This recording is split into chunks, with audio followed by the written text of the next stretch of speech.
اعوذ باللہ من الشیطان الرجیم بسم اللہ الرحمن الرحیم۔ کیا قربانی کے لیے 2 دانت کا بکرا یا 2 دانت کا جانور ہی ہونا ضروری ہے؟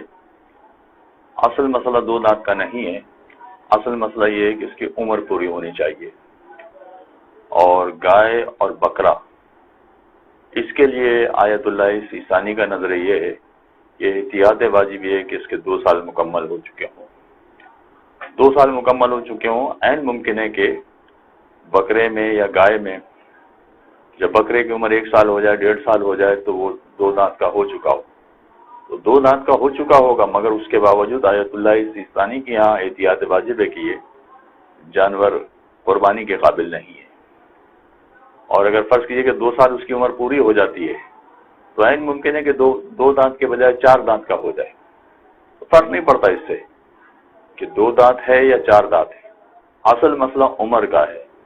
بکرے کی عمر 2 سال، گائے کی عمر 2 سال، اور اگر بھیڑ یا دمبے ہیں تو اس کی عمر 7 مہینے پورے ہو چکے ہیں، اور یہ 7 مہینے پورے ہو چکے ہوں، عین ممکن ہے کہ اس میں 7 مہینے میں یہ بھیڑ 2 دانت کی بنی نہ ہو ابھی، مگر اس کے باوجود اگر اس کی عمر پوری ہو گئی، یعنی 7 مہینے پورے ہو گئے تو اس جانور کی قربانی ہو سکتی ہے۔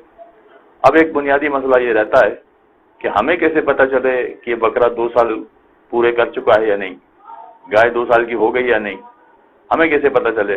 جی ہاں، یہ مشکل مسئلہ ہے، شہر والوں کے لیے بطور خاص بہت مشکل مسئلہ ہے۔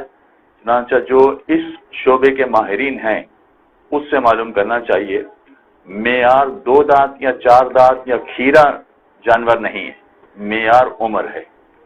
چنانچہ جو اس مسئلے کے اس شعبے کے ماہرین ہیں ان سے معلوم کرنا چاہیے کہ جانور کی عمر 2 سال کیسے پتہ چلتی ہے، چاہے وہ بکرا ہو یا گائے ہو، یا مثلا 7 مہینے بھیڑ کے پورے ہو گئے ہیں، یہ کیسے پتہ چلے گا کہ 7 مہینے کی ہو گئی ہے بھیڑ؟ یہ جو اس شعبے کے ماہرین ہیں ان سے پوچھنا چاہیے۔ ہو سکتا ہے کہ شہر والوں کے لیے دشوار ہو، مگر ان کے لیے کوئی دشواری نہیں ہوگی۔